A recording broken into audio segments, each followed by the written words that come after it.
5 Live Formula One.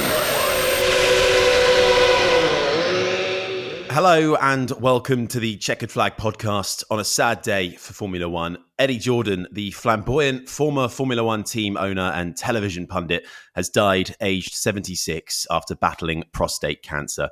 A statement from his family said, "It is with profound sadness that we announce the passing of Eddie Jordan OBE, the ex-Formula One team owner, TV pundit and entrepreneur." He passed away peacefully with family by his side in Cape Town in the early hours of the 20th of March, 2025. One of the most flamboyant characters in the sport, he achieved rare success as an independent team owner, winning 4 Grand Prix between 1991 and 2005, and challenged briefly for the Drivers' Championship in 1999. He later became a television pundit where he was known for his outspoken views and ability to break major news stories. I'm joined by the BBC's F1 correspondent Andrew Benson, as well as Mark Gallagher, who worked at Jordan F1 and was part of the management board there, and Gary Anderson, who designed the very first Jordan Grand Prix car. Gentlemen, thank you very much for joining me. It's a shame to gather you all on this sad occasion, but I think we have to kick off and hear from each of you about how you would describe Eddie. So many adjectives have been used in reflections of Eddie, but I'd love to hear from your individual perspectives. Mark, if I start with you, how do you remember Eddie? Well, I was reflecting on the fact that I first met him when I was 16 years old, and he had just won the Irish Formula Atlantic Racing Championship, which is kind of akin to Formula 2 these days. And I remember having a conversation with him then, and then 10 years later, I ended up working with him. And he was always an effervescent, optimistic personality, loved racing, loved life, and brought that charisma and personality with him all the way through to Formula One. And I think, part of what made Jordan Grand Prix stand out from the rest of the field was Eddie's innate charisma and his love of his Irishness. And it was a very welcoming, fun team to be part of. We had our frustrating moments, but we also had times when we probably hurt ourselves laughing working with Eddie. He was always great fun and generated lots of memories. And I think you only have to look at the outpouring today to see the esteem within which he is held by fans and rivals alike. Absolutely. And Gary, how about yourself? I mean, you were involved from day dot with the F1 team. Yeah, I mean, reality of it was I met him sort of 1982, 1983. We were competing against each other in European F3. And, it was a new sort of venture for both of us, for Eddie with the Roll car and myself with our Anson Formula 3 cars. And the one thing I learned then was that if you had a sponsor on the side of the car, Eddie was gunning for it, or a driver that might have had big pockets and some money in it. You never were sure if he'd show up at the next race, because Eddie would definitely be trying to get him. But that was Eddie, and you learned about that. You got to know him through that. And our two teams we travelled together, we ate together, we slept together in the paddock as you do. So we were friends as well before we ventured into the Formula One thing together. And we were both doing Formula 3000 in Birmingham Grand Prix in 1989. And Eddie said to me, I'm going to put together a Formula One team, and I'd like you to join me. And I sort of laughed at him, thought he was mad, which he later proved to me he was. But come Christmas of that year, he was on the phone and quite serious about it. And I really didn't think I was capable of doing that, because I'd never designed a Formula 1 car. I designed some Formula 3 cars and a Formula 3000 car and various bits and pieces. But through him persisting, calling my wife and Jenny, and him joining clubs, I decided, well, I'll give it a go and see what happens. And, the rest is history, to be honest. We got together and started work together in 1990. And, as Mark says, he was a character. There was ups and downs, as with any relationship. But he was always there with a smile on his face. Whenever you needed him, he was always there for you. Absolutely. And it was that kind of persistence, wasn't it, that paid off for him. Andrew, you obviously reported on EJ's career on the track. You worked with him during his punditry days on BBC TV. He really was a man who started with humble beginnings to achieving remarkable success as an independent. That's right. I mean, he started off selling salmon out the back of a van in Dublin, and then he stands on the top of a podium as a Formula One team owner. You know, he was irreverent, he was outspoken, he was loquacious, he was the archetypal lovable rogue. And the thing about him was just that he just oozed joy, you know, and love of life. And, you know, you knew he was coming because you'd hear him shouting at you across a room, swearing every second word, insulting you as much as he possibly could. And the more he did that, the more you knew that he respected and liked you. But he had a quiet, dignified side to his personality as well. And just many fond memories, whether it's as a journalist. You know, I met these two guys and EJ back in the early 90s when I was starting out at Formula One. Obviously, as you said, I worked with him at the BBC for several years, and he was always supportive and kind in between the insults, which were always meant kindly. That is certainly, I think, a case for most people when they talk about Eddie. Well, look, we'll cover off some of the highs and lows of a remarkable career throughout the course of this podcast. At 5 Live, F1's Jenny Gow couldn't be with us today, but she has left this voice note with her memories. I'm so sorry I can't be there to join you on the programme today, but EJ, what an amazing person he was. He was always the life and soul of everything, every party, every manoeuvre in F1 politics. The major players all knew him. He was just incredible, and he'll be so dearly missed from the F1 world, but also the wider community. He was so fundamental to so many people. So we'll miss you, Eddie, and we'll remember you very, very fondly. Jenny Gow there speaking about Eddie Jordan and really what a loss that will be for the motorsport community. We mentioned humble beginnings. Gary and Andrew was also talking about the F3000 days, and Gary, you sort of said that's where your kind of first dealings with him became. I mean, when you first met Eddie, could you see his drive and determination? Could you think, yes, he's going to be a Formula One team boss one day? I don't think you could. I mean, the one thing I will say is that he, if I look back now at the Formula 3 and Formula 3000 days, he didn't really get himself involved in the technical or the engineering side of the business. You know, I can look at it now and with respect that, you know, he understood what how big the team needed to be, how, you know, he needed to bring in the money. And Mark can understand that even better than I can. How, you know, you can only react with the money you've got, with the budget you've got. And it's about keeping the sponsors happy. And Eddie was in his element whenever that's what he was doing. He was in his element, sort of dragging a few quid out of somebody's pocket. You know, Mark will remember this in Adelaide in 1991. I mean, we were financially fairly tight on things. I think we had a Chinese laundry, a sticker on the rear wing end plate, the Chinese laundry that just done our laundry. And also an Italian restaurant that brought us some bowls of pasta. They all got stickers on the car because, you know, there's a gap on the car. So it's better to have something on there than nothing on there. And it saves a few quid here and there. So, you know, he was always in for that wheel in the deal. Yeah, obviously he wanted the 2s and 3s and £5 million or dollars or whatever it was in those days. But still the 200 or 300 made a difference, you know, because what wasn't coming out of his pocket was coming out of somebody else's. And he knew they needed coverage. So there's a lot of teams that wouldn't even bother putting that sponsorship on the car. But Eddie was always open for a bit of a deal here and there. And the thing about him really was that he suffered heavily financially in that first year because we really didn't know how much it was going to cost. We didn't overspend by any means, but it just cost more than any of us ever thought.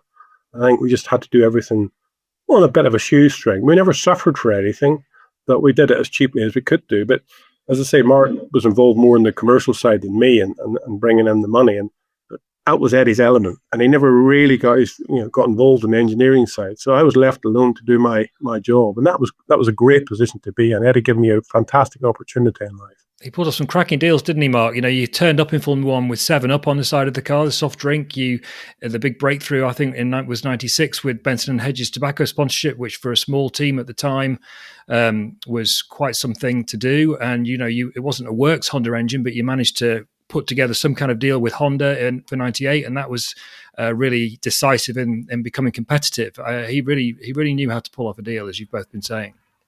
Yeah, he really did. And one of the things that motivated Eddie was whenever people would tell him he couldn't do something. And when the team parted company with Peugeot at the end of, after 3 years with Peugeot, one of the things that really irritated Eddie was that Peugeot, one of the senior executives at Peugeot, wrote a letter to Eddie saying, "You will never win anything in Formula One." And 8 months later, we won our first Grand Prix in Spa with customer Mugen Honda engines. And that was the kind of satisfaction that Eddie got out of, proving people wrong. And honestly, Andrew, when I think back about some of the early deals, one of the things which I always remember well was that not many people will know that he actually had an attempt to buy Team Lotus. And his idea of buying Team Lotus is that he had a very good relationship with a tobacco company. It was Camel Cigarettes, which had a yellow livery on the car, and he was pretty sure he could convince this company to sponsor him in Formula One with Team Lotus, and also he was going to line up Kodak because, of course, they were also had a yellow brand. So he was into this whole color thing. Both companies turned him down. The Team Lotus deal didn't happen. So when he started up on his own, he made a list of all the companies in the world that had a green color scheme because he wanted to be an Irish team with a green color scheme. 7-Up was one of them. Fujifilm was one of them. And he went and landed deals with both companies. Now, I can't think of many people in the world of sports sponsorship who write down the color of the sponsors that they want to go after and then proceed to go and do those deals. And the Fujifilm guys in Tokyo told me sometime later that the only reason they sponsored the team was that he turned up in their office and didn't leave for like 14 hours. And so they basically just said, look, take some money and go and race your cars. But that was Eddie. He won people over, and he was ultimately a great deal maker. And that's why, as an independent, the phrase "a self-made man" can be applied to Eddie Jordan. He made his money through motor racing. He wasn't some billionaire coming in to play at the game. Yeah, from an F3000 team to a competitive force in the late 90s in Formula One, it really was quite exceptional what he was able to achieve, as you say, on really was a shoestring budget. You mentioned, though, that victory, their first victory scored by Damon Hill in a soaking wet 1998 Belgian Grand Prix. Damon Hill has actually been giving his thoughts on that to BBC Sport. We're all very sad and shocked. We knew that Eddie was fighting the disease, and whilst we knew it was serious, we thought there might be a chance that he'd win, but sadly he's lost that, and there'll never be anyone like Eddie Jordan. We'll hear a lot more about what he was like, and my just thoughts go to the Jordan family, who are lovely people, and Eddie was a huge influence on me and many, many people in motorsport and around the world. There'll never be anyone like him. Can you just sum up the influence Eddie Jordan had on Formula One in this country? Well, he was gregarious, as you know. He was irreverent, he was crazy, and he also was... I lived in Ireland when I raced with Eddie, and I was privileged to have won a Grand Prix with Eddie and seen that the effect. But he influenced everyone, and there isn't a single person in that era and since really has not been affected positively in some way by Eddie. He gave a huge amount to charity. He never stopped. He never wasted a single second of his life, and he energised everyone he was near. So it's a huge loss. It's a Chinese Grand Prix this weekend. How do you think the paddock will remember Eddie Jordan? Well, I hope they really do remember him. I'm sure that there's lots of people. I don't know if David Courtaulds out there who works closely with him, and everyone will remember Eddie fondly, and will have some amazing stories to tell. Talking of stories, Harry, we should probably talk about that race at Spa in '98. I remember that it was a much more informal time in Formula One. I remember standing with Damon Hill in the press conference room after the press conference had finished. It was champagne sort of smell emanating from his overalls, talking about this remarkable turn of events that had happened, because Jordan had started that year not particularly competitively, and turned themselves around impressively. But by the time I got up to the paddock in Spas on 2 different levels, people were already talking about the controversy that had broken out because Michael Schumacher had stormed down to the team motorhome to complain about the fact that EJ had stopped his brother from challenging Damon for the victory. And Mark was there that day. So Mark, can you remember that? I remember it very well because you talk about taking the edge off the celebration. And Michael was really upset because, of course, the rivalry between him and Damon was very well understood. And so Michael really took umbrage at Eddie issuing team orders to stop Ralph from winning. But, of course, it was the right call to have made to allow Damon to take the win because Damon had actually done a huge amount of the heavy lifting on the Saturday by qualifying third on the grid and beating Michael Schumacher in qualifying. And then, of course, drove a very mature race. And, of course, we had David Coulthard to thank for the fact that he took Michael Schumacher out of that race, which became quite an amusing talking point between Eddie and DC on their podcast recently. So, it was a day full of emotion. I think for those of us, Gary included, who, there was a small team of people who had been involved with Jordan Grand Prix right from the beginning. And it was a 9-year journey, if you include 1990, the year of designing the car, to get to that moment. And of course, that then triggered the success that's continued in 99. It was so interesting. Yes, it was a very emotional victory that day, but it was also part of the team kind of growing up. And we carried momentum through into 99 when we challenged for both the Drivers' Championship and even the Constructors' Championship. So it was a momentous day, and of course a very famous victory because it was a 1-2. And I think I'm right in saying Jordan remains the only team to have scored its maiden victory with a 1-2 finish. So it was a great success. And of course, Schumacher was key very early on in the team's history, Gary, wasn't he, when he made that stunning debut in 1991 in Belgium? But then you lost him for the very next race. Can you tell us about that? It was obviously fairly disappointing. But yeah, when Michael came along to go to Spa, I mean, we didn't know, we had no expectations. We obviously thought somebody different in the car. We did a bit of a shakedown at Silverstone. I think he sort of impressed us all, but it did look like he was, he didn't know how not to be on the limit, I think is the best way of putting it. And we sort of, had to have a word with him to sort of slow down a little bit. But, when we got to Spa, he was so professional about it all. It was just like, this is his normal place. And, El Rouge at that point in time was one of these corners where the big challenge was going through there flat out. And on the Friday practice, neither of our 2 drivers had gone through there flat out.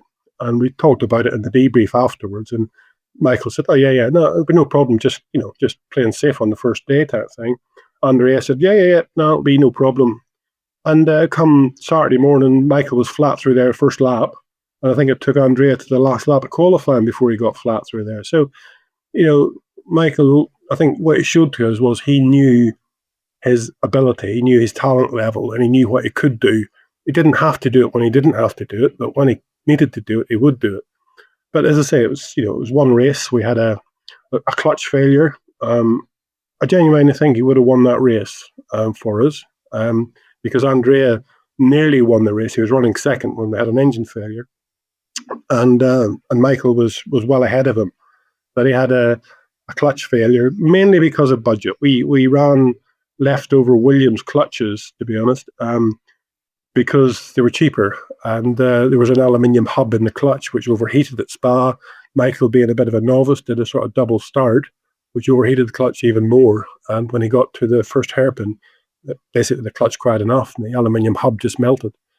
Whereas the people that made the clutches had moved on to a titanium hub, and that's why we got cheap ones. But it wasn't because of that. We didn't know basically enough. We were a bit naive on all that front. But losing him for Monza was a bit sad. But to be honest, would his career have ended up the way it was if he had stayed with us? The Yamaha engine, during practice he had followed the Yamaha Brabham up through El Rouge and up the straight once, I think, and he came after the practice session and said, are you sure that's what you want for next year with that? He said, I don't think it's a step forward. So, he knew that as well. So the change, the decision to move to a different team was prompted by quite a lot of stuff. So, in reality, for Michael's career, he had to move. And probably for Jordan Grand Prix's career, it was the best thing as well, to be honest. It would have been very difficult with Michael Schumacher in the car and Mercedes pressure with that Yamaha engine in 1992. He clearly had an eye for not just a financial deal, but clearly an eye for on-track talent, Mark. Obviously, Michael Schumacher we've mentioned, but Eddie Irvine, Johnny Herbert, Jean Alesi, Martin Brundle, Damon Hill. I mean, it's an exceptional pool of talent. Heinz-Harald Frentzen. Was there a sense of pride that Eddie had been able to source these drivers and launch their careers, or was it always just a financially driven deal of who was the best one at the time and who was maybe the cheapest? Well, I'm sure, as Gary will attest, whenever you had a management meeting at Jordan, there were a couple of key things, and the first thing was the money. Where's the money coming from? How are we finding the money? And so Eddie was a racer, but he understood we needed to have the money come in. And at various points, he chose drivers because they brought money with them, or because a sponsor was particularly aligned to a driver. So there was always a commercial balance to the deal. But Eddie and Ian Phillips deserves a big mention here, because Ian was really Eddie's right-hand man in running the team from day one. I'm talking about on the commercial side. And the two of them are very, very good at building the network of drivers in Formula One, and then just below Formula One, getting to know the managers, finding out who's got the money, who's not got the money, where the talent lies. And I used to tease Eddie, some years he would sign a driver and say, we've signed him because of his experience. And the next year we'd sign a driver and he'd say, oh yeah, I've always believed in the youth, the young talent. And the narrative fitted whatever the commercial requirements were of the team.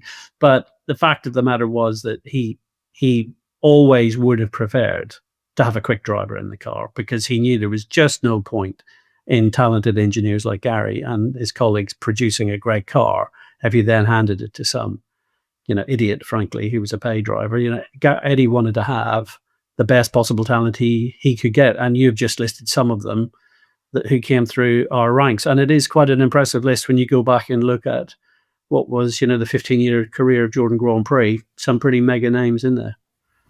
It certainly was. I mean, Andrew, you mentioned the two wins for Heinz-Harald Frentzen in that 1999 year, where they were challenging at times for the title. Can you talk us a little bit through that season and how the sense of achievement that was up and down the paddock, this small, mighty independent taking it to the big dogs?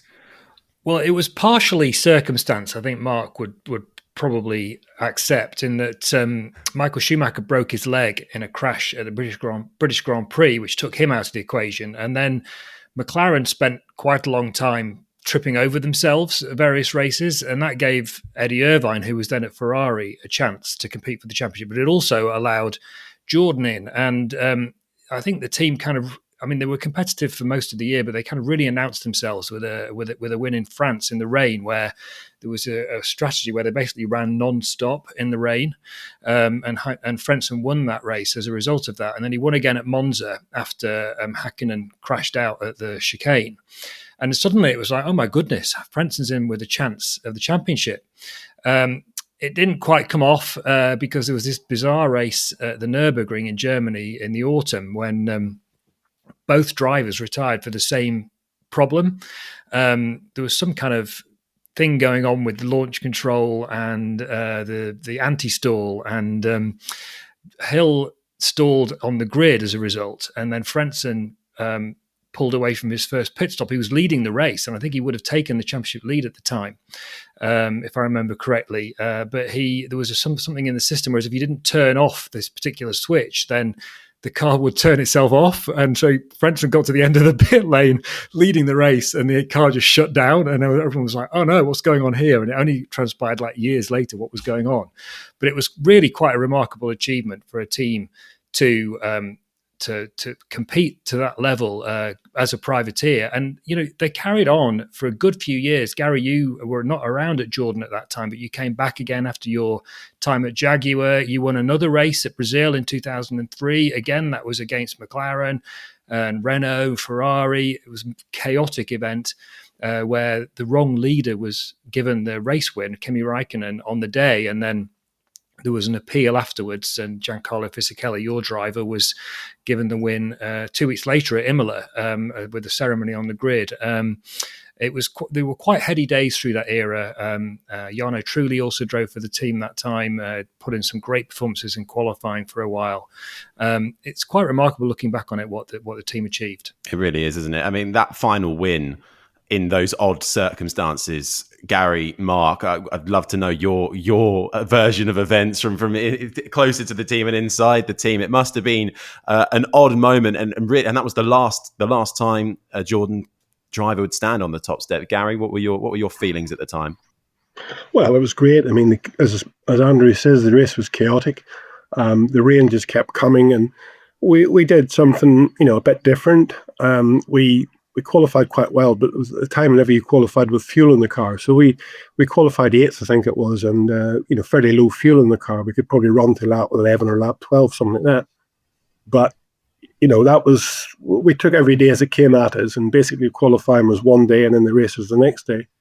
And we had a bit of a premonition on the night before the race that, we knew we could get to something like lap 54 in dry, wet conditions with the size of the fuel tank in the car, which is actually what helped Frentzen win in Magny-Cours, the French Grand Prix, in the year before, or in 99, sorry. So we decided we'd start, if the race started in the safety car, we'd pit as late as possible with the safety car and fill it full of fuel and see what happened. And lo and behold, when we wanted to do it, Giancarlo didn't want to pit at that point in time because he felt he wanted to go racing for at least a few laps. But we convinced him it was the right thing to do, came in, pitted, and then we had a problem with Ralph Furman's car where a bottom wishbone broke, caused another safety car, and so on and so forth. So, it was one of those situations we put ourselves in a position where we could get to at least lap 54, which was going to be the 2/3 race distance. And so, it happened. Unbelievably, it happened at that point in time. He took the lead the lap before it. And the race was stopped because the conditions were terrible. And then, really, Mark Webber and Fernando Alonso both crashed on the pit straight. And that's what, red flagged the race in the end. But it was on the lap that we needed it to go to. So what else could you ask for? I mean, the car caught fire coming into the pits because of an oil line, a little plastic oil line that was to top up the oil tank because the engine we had in the car was using quite a lot of oil. So we had an extra oil tank in the car with a little plastic line feeding it. And because it came in sort of what you call hot, I suppose you might call it, because of the red flag, it caught the little plastic line melted and the oil caught fire. So at the end of the day, sometimes luck needs to be on your side. It was on that day, but it was Jordan's last Grand Prix, so it'll still stand, no matter what happens, it'll still stand as being a good day in terrible conditions. But Giancarlo kept the car on the road. The car was pretty decent. And, that's all it takes to win a race like that. Chaotic race, but we won it. Yeah, and Mark, that was sort of the last hurrah for you guys, and then it ended up selling the team and the pressure building, that losing the Honda engine deal to BAR, struggling to compete financially, and ultimately selling to the Midland Group. What were the thoughts from you and Eddie at the time during that turbulent period? So I actually left the team prior to the sale of the team, but what was already clear was that the team was in decline, and there were a number of reasons behind that. A lot of car manufacturers had come into Formula One. Jordan had a window of an opportunity to do a deal with Honda. Honda actually offered to buy the Jordan team, but Eddie didn't want to sell under the terms that Honda offered, and it just became kind of an inexorable decline. And I remember when he sold the team, he called me and he was really disappointed the way things had worked out. But I remember saying to him, Eddie, no one will remember the whys and wherefores of why you sold the team. They'll just remember that you came into Formula One, built a winning team, sold a team, made a great deal of money from Formula One, and had a ball doing it. And that's all that the history books will ever tell. And so it's proven. Here we are all these years later, making a BBC podcast about the guy. I mean, he's, he had achieved a lot. One thing that I've got to share with you, because Harry, you mentioned Giancarlo Fisichella being the last Jordan driver to stand on the top step of the podium. But of course, we didn't get to do that day because the win was awarded to a McLaren driver. So what happened was 2 weeks later in San Marino, Ron Dennis had to hand the trophy to Eddie Jordan. And I remember Eddie being utterly gleeful at the thought that Ron had to go down to his trophy cabinet in Woking, open the trophy cabinet, take it out, and give it to Eddie Jordan in front of the media in San Marino. And we had a little sort of celebration at that time. But that kind of rivalry, Eddie Jordan, the man, the team principal, the entrepreneur, at a time when Formula One's team principals were also the team owners: Frank Williams, Ron Dennis, Tom Walkinshaw, Flavio Briatore. It was a very different era to now. There was personal rivalry and there was personal friendship amongst all of those people, and it added something that I think today, has been slightly lost, because most team principals today are employees or contractors to the team. So back then, it was very personal, the successes and the failures. Yeah, Formula One's a much more corporate, controlled environment now than it used to be when Jordan was around, and it's hard to imagine actually a character like him in Formula One these days. Having said that, if he was, he'd be absolutely the star of the Netflix Drive to Survive series. Gunter Steiner wouldn't have got a look in, I can tell you. And I just want to end on one note that's maybe a bit poignant, but EJ stayed around doing deals and what have you for a while. And I think it speaks, one of the things that speaks so loudly for him and his strength of character and strength of personality was that, he's been suffering from cancer for quite some time. And yet he became Adrian Newey's manager, and which was something I discovered in the process of breaking that story about Newey leaving Red Bull back in the spring of last year. And to do that deal, one of the biggest deals in Formula One history, he got Newey what could be a £30 million salary if all the add-ons and bonuses and so on ever kick into place. To do that while beginning to suffer from cancer is incredible. And I saw him at the launch of Newey going to Aston Martin in September last year, and it was the same old EJ. He came bowling into this room, swearing and effing and blinding at me across half this huge conference room in the Aston Martin, the state-of-the-art Aston Martin factory. And then we had a quiet word. That's where he told me that he was suffering from cancer in a very determined but humble and human way. And it said a lot for him. It sort of encapsulated his character in just one essence, one episode, I think, for me, and I'll never forget that. I do find it incredible. You're right. There is no character like him in the Formula One corporate world that we now see. To still have one last mega deal in securing Adrian Newey to join Aston Martin, what is inherently still his old Team Silverstone, although now they have, of course, got the new headquarters. It's the DNA of Jordan is very much there. Such a nice full circle moment. But actually, Andrew, even before that, we obviously he sold his team, and then that wasn't the last we saw of Eddie, though, because a couple of years later he was back on our TV screens when the BBC won the rights. And you talk about how you found out the news that Eddie was doing the management deal for Adrian. Eddie was quite a penchant for breaking news stories, or at least on the airwaves, and one of the first to deliver the news of Lewis Hamilton going to Mercedes back in the day. Well, his first big one was at the end of 2009. He was the one who got the story about Schumacher coming back to Formula One. Actually, there's quite a nice series of parallels with Schumacher and Eddie Jordan, and with Ron Dennis, by the way, because just as a parenthesis, it's worth saying that when Jordan lost Schumacher to Benetton, it was Ron who went up to Eddie in the paddock and said, "Welcome to the Piranha Club." So it's quite nice that it was Ron who had to hand over that last trophy, which would have really stuck in his throat, I can tell you. The Hamilton story was not quite as was presented at the time. It was much more collegiate, that story. We needed to protect a few sources. EJ was involved, but it wasn't complete. It wasn't as much his own story as the Schumacher one was. Of course, he was also centrally involved in us breaking the Vettel to Ferrari story at Japan in 2014. So it was all to do with his contacts and how many people he knew. And he knew everybody, He'd done dodgy deals with most of them, and he'd stolen sponsors from half of them.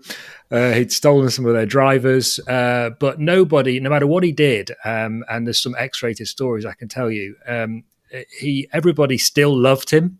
That's what I meant at the beginning by lovable rogue. He was absolutely, without question, a rogue. Gary and Mark, I'm sure, have seen that a lot more closely than I have. But even when he was at his most roguish, he was always lovable somehow, and that was his personality. Yeah, just some of the words that have been used to describe him: a flamboyant deal maker, outspoken, over the top personality. I mean, all of those things lining up to describe one man is exceptional. Gary, what legacy will Eddie leave to you and to the world of Formula One and motorsport? Well, there's one statement he used to make, and I'm sure many people have heard it. And it's really true now when you look back at it.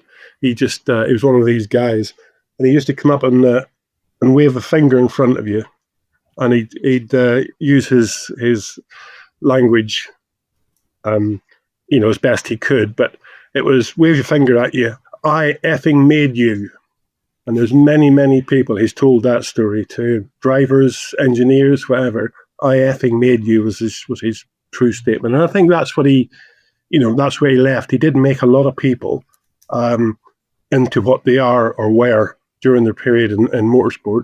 I think, Formula One is better for him. Formula One today is a corporate entity, as Andrew says. But back in those days, it was a team owner who was then a team principal, who was a sort of commercial director, who was the team motivator. He was everything. And Eddie was good at being everything. And I think he taught Formula One as it was in the 90s and maybe even early 2000s, that if you try hard enough and you commit yourself to it, you can make it. And I think that's what Formula One is the better for it and for him. Mark, will we ever see another of the like of Eddie Jordan in the paddock again? Oh, I think there are equally passionate people, around in Formula One today. It's just that the world has changed in terms of the quantity of finance, and the structure of the sport has changed fundamentally over the last 10 years. But, from my point of view, the thing that made Eddie special was he was a people person. You worked for him. You might be frustrated by him some days, but there were other days where you split your sides laughing and enjoyed working with him. He was a family man through and through. He used to phone his mother every morning, and he wasn't afraid to do that in front of us. So you knew you were working for a guy who enjoyed his family, and that made you feel part of an extended family. And that kind of human aspect is something that drives people in teams. When Gary talked about team principles as team leaders, Eddie is a leader of people, and anybody in Formula One today who wants to lead needs to show that same humanity that Eddie did, and that's what came through in the passion he had for his job. Andrew, anything more to add on the late Eddie Jordan? No, I think they've summed it up very nicely. Larger than life character who carved a permanent place in the history of the sport, who will always be remembered. Andrew Benson, Gary Anderson, Mark Gallagher, thank you very much for joining me on this special edition of the Chequered Flag podcast, remembering Eddie Jordan, the Irish team owner and later television pundit who has sadly died at the age of 76 years old after being diagnosed with prostate cancer. He was never one to mince his words, and the motorsport community has certainly lost a huge voice.